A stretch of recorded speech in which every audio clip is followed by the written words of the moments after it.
மக்களவையில் தொகுதி மறுவரையறை மசோதா நிறைவேற என்டிஏ கூட்டணி அரசுக்கு திமுக ஆதரவு அவசியம் ஏன்? நாடாளுமன்ற மழைக்கால கூட்டத்தொடரில் மகளிர் இடஒதுக்கீடு மற்றும் தொகுதி மறுவரையறை மசோதா மீண்டும் சமர்ப்பிக்கப்பட உள்ளது. கடந்த ஏப்ரல் மாதம் நடைபெற்ற சிறப்பு கூட்டத்தொடரில் இந்த இரண்டு மசோதாக்களும் மக்களவையில் தோல்வியடைந்தன. ஆனால் இந்த முறை மம்தா பானர்ஜியின் திரிணாமுல் காங்கிரஸ், உத்தவ் தாக்கரேவின் சிவசேனா ஆகியவற்றின் உட்கட்சி பூசல்களும் தேசியவாத காங்கிரஸ் தலைவர் சரத்பவாரின் திடீர் மனமாற்றமும் சாதகமான நிலையை ஏற்படுத்தியுள்ளது. இருப்பினும் 2/3 ஆதரவு இன்னும் கிடைக்கவில்லை. இந்த சூழலில் திமுகவை தங்கள் பக்கம் ஈர்க்க என்டிஏ திட்டமிட்டுள்ளது. தொகுதி மறுவரையறை மற்றும் மக்களவை விரிவாக்கத்தை மிக கடுமையாக எதிர்த்த ஒரே கட்சி திமுக.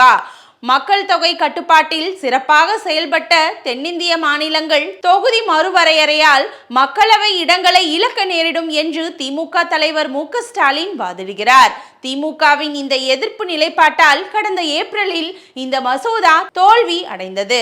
ஆனால் கடந்த 3 மாதங்களில் தமிழ்நாடு மற்றும் மேற்கு வங்கத்தில் அரசியல் மாற்றங்கள் நிகழ்ந்துள்ளன. தமிழ்நாட்டில் திமுக தற்போது ஆட்சியில் இல்லை. காங்கிரஸ் உடனான அதன் பல்லாண்டு உறவும் மோசமடைந்துள்ளது. இத்தகைய அரசியல் மாற்றங்களுக்கு மத்தியில் இந்த 2 மசோதாக்களையும் நிறைவேற்றுவதில் மோடி அரசு திமுக மீது தனி நம்பிக்கை கொண்டுள்ளதாக பேச்சுக்களும் எழுந்துள்ளன. கடந்த முறை இந்த மசோதாவுக்கு மக்களவையில் இருந்த 528 உறுப்பினர்களில் 298 பேர் ஆதரித்தும் 230 பேர் எதிர்த்தும் வாக்களித்தனர்.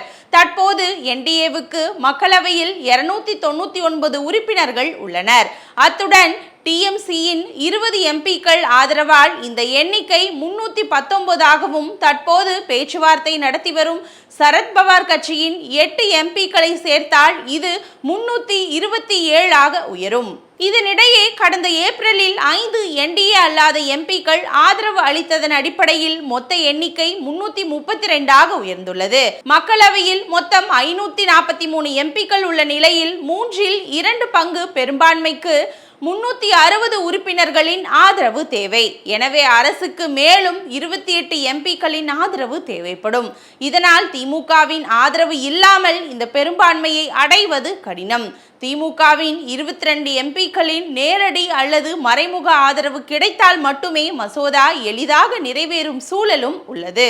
இதற்காக திமுகவுடன் பாஜக தலைமை தொடர்ந்து பேச்சுவார்த்தை நடத்தி வருகிறது. இதில் திமுக சார்பில் சில சிக்கல்களை தீர்க்கும்படி கோரிக்கையும் வைக்கப்பட்டுள்ளது. மசோதா மீதான நிலைப்பாடு குறித்து திமுக இன்னும் எந்த முடிவும் எடுக்காவிட்டாலும் மத்திய அரசுடன் ஒரு மென்மையை காட்டுகிறது. எனவே இந்த மசோதாவுக்கு திமுக ஆதரவு அளிக்காவிட்டாலும் வாக்கெடுப்பில் இருந்து விலகி இருக்கும் என்று ஆளும் என்டிஏ அரசு நம்புகிறது.